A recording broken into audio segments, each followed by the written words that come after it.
All right, today we're doing lesson 6.1, the properties of exponents.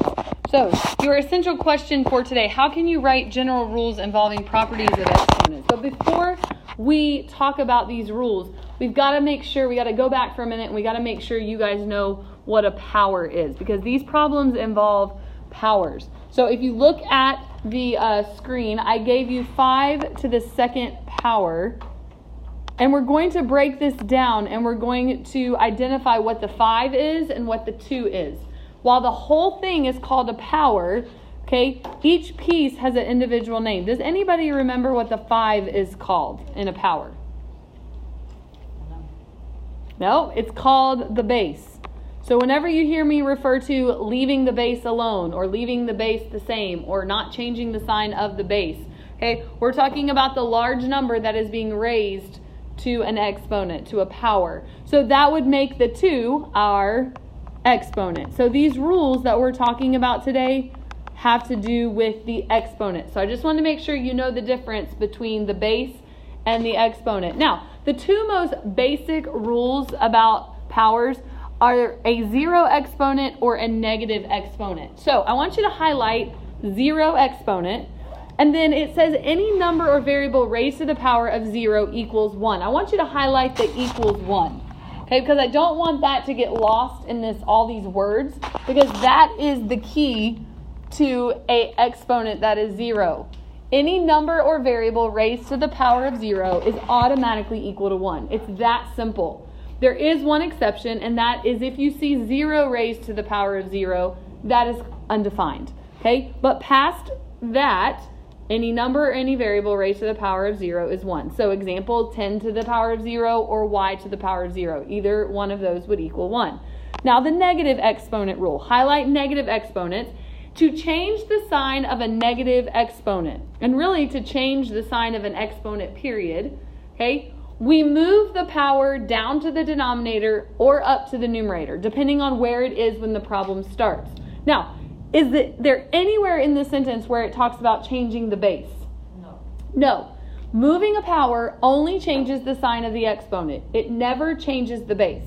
Okay? So I want you to be very clear on that. But you see the example. If I gave you 5 to the negative second power, hopefully you could very quickly tell me that this power is sitting in the numerator or denominator? Numerator. Okay? If there's no fraction bar to begin with, then it's over and understood 1. So we would move that entire power down into the denominator. Or if I gave you a problem like 1 over 6 to the negative third, where's the power sitting right now? In the denominator. So to change the sign of the exponent, we'd have to move it up into the numerator. But by moving an entire power down into the denominator or up into the numerator, we're able to change the sign of the exponent. Now, let's put this into practice. Evaluate the expression. First of all, what's evaluate mean? Solve. And use only positive exponents in your answer. So we're not going to stop until there's only positive exponents. So, letter A, we have negative 9 in parentheses, which tells us negative 9 is being raised to the power of 0. Remember, you got to be very careful with negative numbers, because if negative numbers are in the parentheses, then the negative number is what's being raised to the exponent. So, what's negative 9 raised to the power of 0? 1. Anything raised to the power of 0 is 1. So our answer is 1, and we're done. Now look at letter B. This one is 3 to the negative third. So this is our negative exponent rule that we've got to put into practice. Right now, the power is sitting in the what?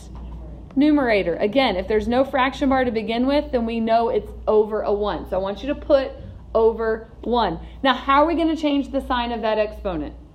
We're going to move that power where? Down into the denominator. So in your notes, draw your arrows. This is not necessarily going to be required on a quiz or a test, but for our notes, we're going to draw all these arrows. We're going to show ourselves what we're doing. So if I move everything out of the numerator, what have I left behind? 3. I got to take the whole power though. I'm taking the base of 3 and the exponent of negative. I'm taking the whole power down. So I'm not leaving behind the 3. What am I? I'm leaving really essentially nothing behind. But what number do I leave up there? 1. Very good. So if I move everything out of the numerator, I've left a 1. If I move everything out of the denominator, I've left a 1. Now, by moving 3 to the negative 3 down to the denominator, it now becomes 3 to the positive 3. Did I do anything to the base? No. Never do anything to the base. So the only thing left for me to do is actually work out 3 to the third, which if I did not have a calculator, what does 3 to the third actually mean? 3 times 3. Good. 3 times 3 times 3. So I don't need a calculator, but I can use a calculator. What is 3 to the third power? 27. 27. So my final answer here is 1 over 27, or 1/27. All right, now look at letter C. Listen, I'm looking for that exponent of 0 first because that is going to make my life so much simpler if I can just get rid of those powers first. So, looking at letter C, you got to be careful though. Is this negative 5 to the 0 power, or is this just 5 to the 0 power? But does it look like letter A? Remember, letter A put negative 9 in parentheses to let you know it was negative 9 to the 0 power. Is this 5 in parentheses? No. So that means that negative sign is going to come down. You actually read that numerator as the opposite of 5 to the 0 power. So we're keeping the negative sign. And what is 5 to the 0 power? 1. Now, I've got 2 to the negative second power in the denominator. Where do I move it so that I can get rid of the negative exponent?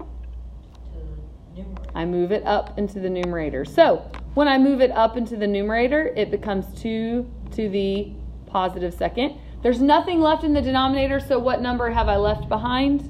1. And then what am I supposed to do with the negative 1 that's up there already and the 2 squared that I just brought up there? Am I adding them, subtracting them, or multiplying them? It's multiplication, okay? I can't easily just add addition and subtraction signs, okay? But this has gone from a division problem, and now I've moved the denominator up, so I'm going to multiply. So negative 1 times, what's 2 squared?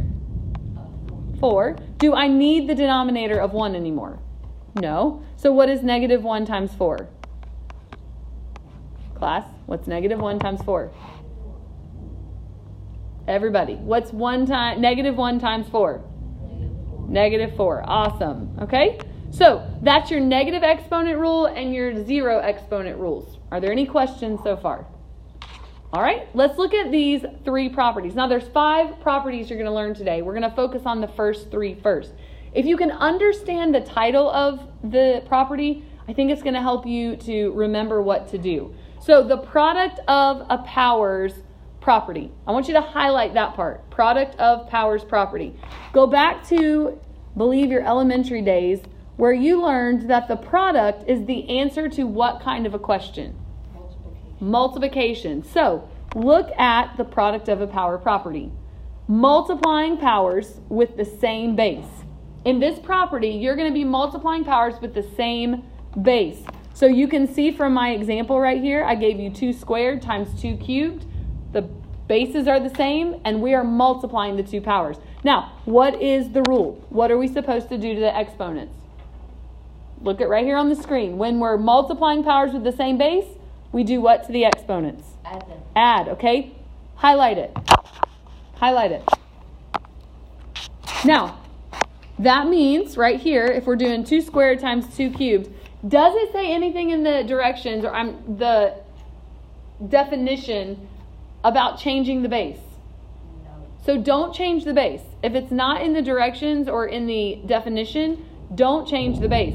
All it says for us to do is add the exponent. So we keep the base the same and we add 2 plus 3. Now again, we're going to show every single step in our notes so we know exactly what we did. So what is 2 plus 3? 5. So 2 to the 5th power is how we would apply that property. Now look at the power of a power. The power of a power is when a power is raised to a power. So you can see from the example, you've got 5 squared, or 5 to the 2nd power, and then it's raised to the power of 3. So a power raised to a power, what am I supposed to do to the exponents? Multiply, okay? So highlight power of a power property, and then highlight multiply. But let me show you a trick or a tip to remembering this. For as long as I can remember, I have always remembered this rule because look at the exponents, the 2 and the 3. What is the only thing between the 2 and the 3? A parenthesis. And what have we learned from day one? When you have a number and a parenthesis with nothing between them, what operation is that? Multiplication. So that's how I remember. Now, don't be confused, because up here, you've got what between the 2 and the 3? You've got a base. So here, I'm multiplying powers. I add the exponents. Here, the only thing between my exponents is a parenthesis, so that's multiplication. All right? So again, if it helps you, great. If it doesn't, that's okay. You figure out how to learn this property. But we keep the base the same. We're supposed to multiply the exponent. So 2 times 3 is 6. Now, the last one, highlight quotient of powers. The quotient is the answer to what kind of a problem? Division. So look at this one. Dividing powers with the same base. And that's the example that I've given you. Okay? 3 cubed divided by 3 squared. What am I supposed to do when I'm dividing powers with the same base? Subtract. So highlight the word subtract as well. That means my base stays the same. Again, there's nowhere in the definition where it talks about changing the base. Keep the base the same, and then we're going to do 3 minus 2. So that gives me 3 to what power? 1. Now, here's how I remember this one. I let the fraction bar remind me of a subtraction sign. So when I'm dividing powers with the same base, okay, I do 3 minus 2. Okay, I just let the fraction bar remind me of a subtraction sign. But again, understanding product of a power, that's multiplying powers with the same base. Power of a power is when a power is raised to a power. And quotient of a power is when I'm dividing powers with the same base. Okay, so it's just going to take a little bit of study, a little bit of effort to learn these. But let's put them into practice. In example 2, simplify the expression. Listen, we're evaluating. We're going to take this as far as we can. They use the word simplify because a lot of these problems have numbers and variables.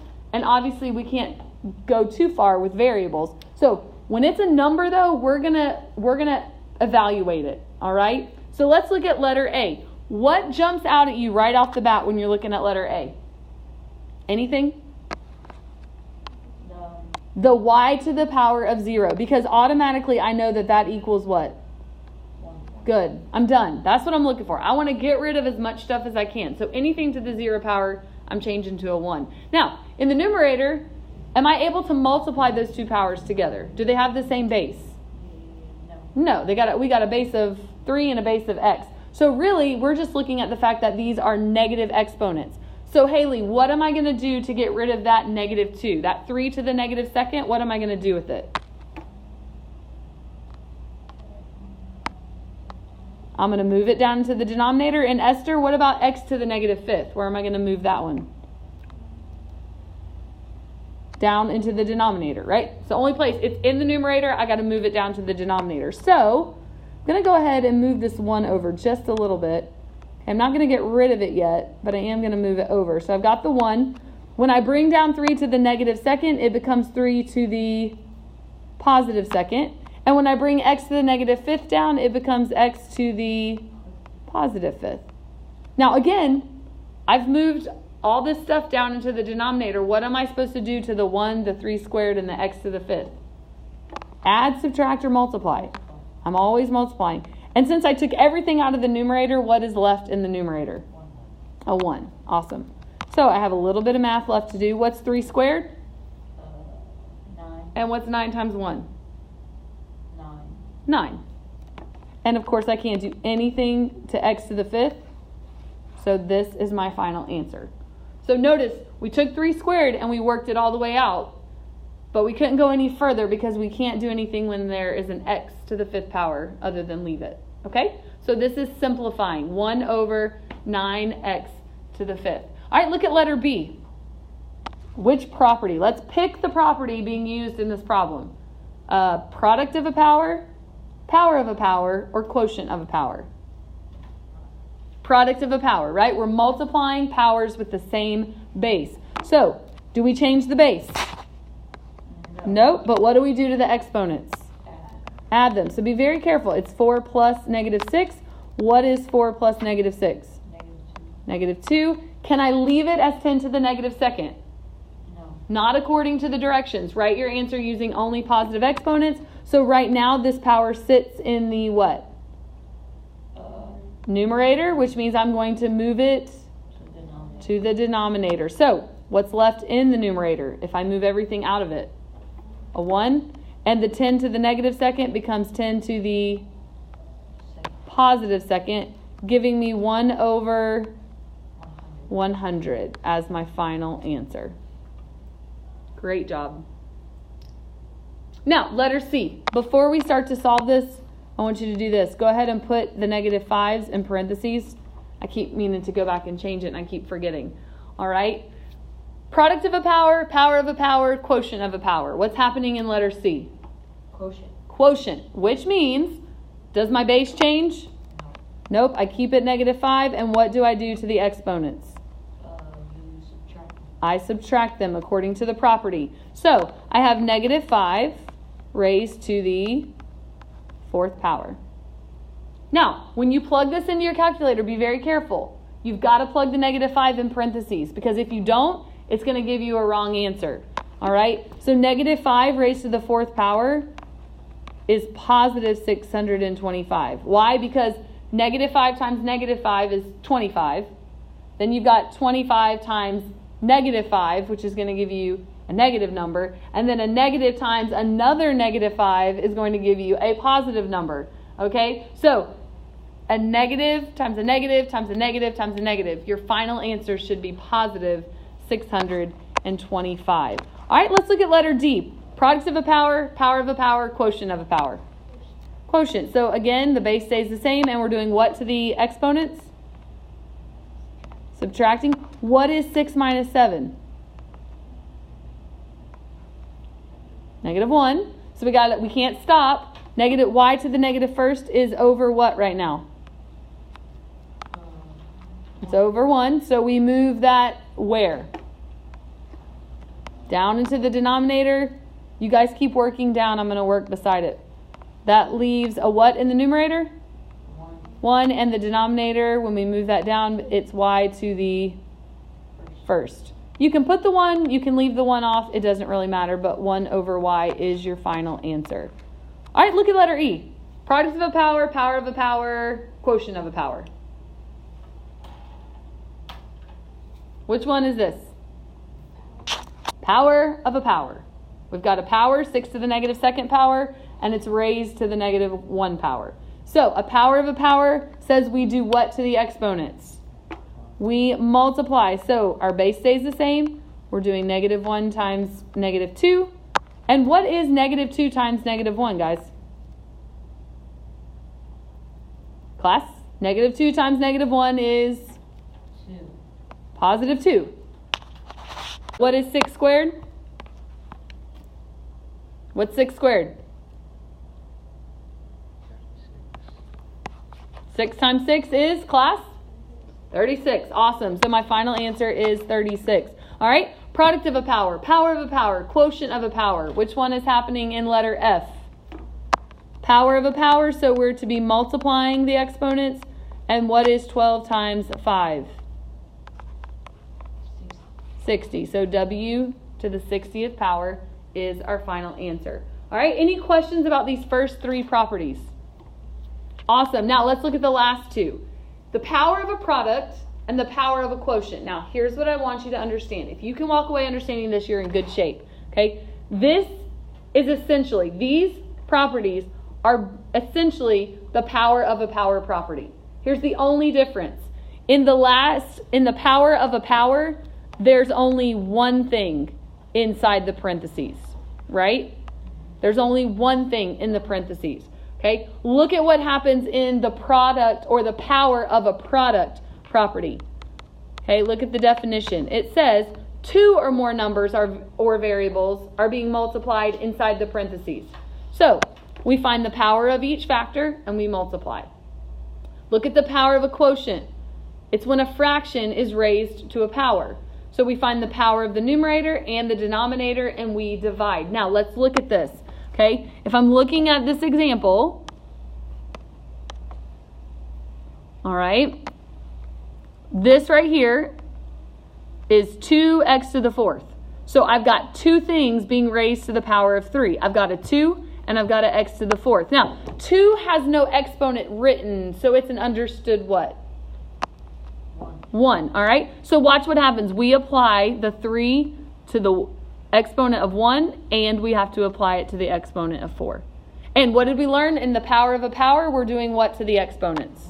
Multiplying. So this becomes 2 to the third power, because 3 times 1 is 3, and x to the 12th power, because 3 times 4 is 12. So that is the only difference. Instead of just one thing in the parentheses, now we've got 2 or more things. And we have to apply that outside exponent to everything on the inside. All right? Same thing with your fraction. We have x to the first and we have 3 to the first. We're going to apply the exponent on the outside, the 4, to everything on the inside. So this is going to be x to the fourth, right? 4 times 1 is 4. And 3 to the fourth, because 4 times 1 is 4. So it's the power of a power. It's just we have more than one thing inside to apply the exponent to. Now, let's do some problems. 10y, and that is raised to the negative third power. So 10 is raised to what understood power right now? 1, and y is also raised to the power of 1. So we apply the negative 3 on the outside to both exponents inside. So we have 10 to the, what is 1 times negative 3, guys? And y to the negative 3, because 1 times negative 3. Now, we cannot leave the negative exponent. And right now, it's all sitting in the what? Numerator. So, in order to change the sign, we're going to move it down into the denominator, which leaves us with what in the numerator? We've moved everything out. So, we have a 1, okay? And we have 10 to the positive 3 now, and y to the positive 3, because by moving it down, we've changed the sign of the exponent. And then we just have to do the math. All right, you guys keep working down. I'm going to have to work beside. What is 10 to the third power? Good, it's 1,000, and of course we can't do anything to change y to the third. So this is my final answer. Now, let's look at letter B. 4 is raised to the power of 1, and so is n. So we're going to bring down that negative sign. It's not going anywhere right now. We have 4 to what power, Esther? Power of a power says we do what to the exponents? Multiply. So what's 1 times 5? So I have 4 to the 5th power, and I have n to the 5th power. Now we do the math. We're keeping that negative sign. 4 to the 5th, if we stick that in our calculator, is 1,024. And of course, we can't do anything to the n to the 5th, so we keep it. And this is our final answer. All right. Are you getting how we're just applying the outside exponent to everything on the inside? Okay. Power of a power. We're multiplying the exponents. Now, look at letter C. Look very carefully at letter C, because this is where a lot of people make their mistake. Okay. This is 1 to the first, 2 to the first, and k to the second. You have to apply the exponent to that one, to that one, and to that 2. A lot of people like to leave the 2 alone and not do anything to it, but you can't do that. All right? So this becomes 1 to the 5th power, 2 to the what? The 5th power, and k to the 10th power. And then we just do math. 1 to the 5th is 1, 2 to the 5th is 32, and of course we can't do anything to the k, so we leave it k to the 10th. 1 to the 5th is 1. 1 times 1 times 1 times 1 times 1 would be 1. Yes. All right, now letter D, I want you to star it. I want you to highlight it, because this one has a shortcut. Okay, but you've got to be looking for this. All right, notice the outside exponent. It is what? Positive or negative? Negative. It's negative. So we can apply the negative 2 to the 6, the c, and the 7.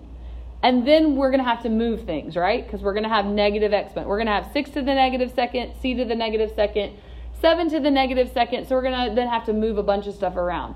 Or we can do the shortcut. When the outside number is a negative and the inside is a fraction, we can start by flipping the fraction. So if we flip this fraction, it's going to be what over what? 7 over 6c. Now, by flipping the fraction on the inside, guess what happens to the exponent on the outside? It becomes a positive. So that is the shortcut. But this only works if there's a fraction on the inside and if the outside exponent is negative. You can flip the fraction and that will change the sign of the exponent. So now we apply. It becomes 7 squared over 6 squared and c squared. Again, how do I know? Because this is 7 to the first, 6 to the first, and c to the first. And I'm multiplying. And then the only thing left to do is math. 7 squared is 49, 6 squared is 36, and c squared stays the same. Now, remember with all fractions, we reduce if possible. This one does not reduce, so this is our final answer. All right? Any questions about those last two properties? All right, now let's look at scientific notation. Write your answer in scientific notation and in standard form. So to begin this problem, it's pretty simple. We're going to do 2/3 divided by 2/5. So everybody stick in your calculator. Tell me what 2/3 divided by 2/5 actually gives us. Okay? All right, so 2/3 divided by 2/5 is 0.92 times. Now look, we've got a power divided by a power. So what are we supposed to do to the exponents? Just to subtract the exponent. So what's 8 minus 2? 6. Awesome. Now, scientific notation, if you remember, says there can only be one non-zero number in front of the decimal point. Do we have any non-zero number in front of the decimal point? No. No. So we have to move this decimal one place to the right, which now makes this 9.2 times 10 to what power? How many times did we just move that decimal point? 6. No, we moved it how many times? Oh, 1. Just once. So it's 9.2 times 10 to the first. We then bring down the 10 to the sixth. So now we've got another rule. Look at this. What is 10 to the first times 10 to the sixth? What are we supposed to do to the exponents? 7. 10, we add them, so 10 to the 7. Here is your answer in scientific notation. Now, standard form. Does anybody remember how to do standard form? Move the 7 times to the right. Good. The exponent of 7 tells me to move my decimal 7 times to the right. So I'm going to move it 1, 2, 3, 4, 5, 6, 7. And what goes in all these blank spaces? 0, 0, 0, 0, 0, 0. And of course, my final answer, I'm going to rewrite it without any of the egg crate spots. And I'm going to insert my parenthesis. So you've got it in scientific notation here, and you've got your answer in standard form here. All right, that is lesson 6.1.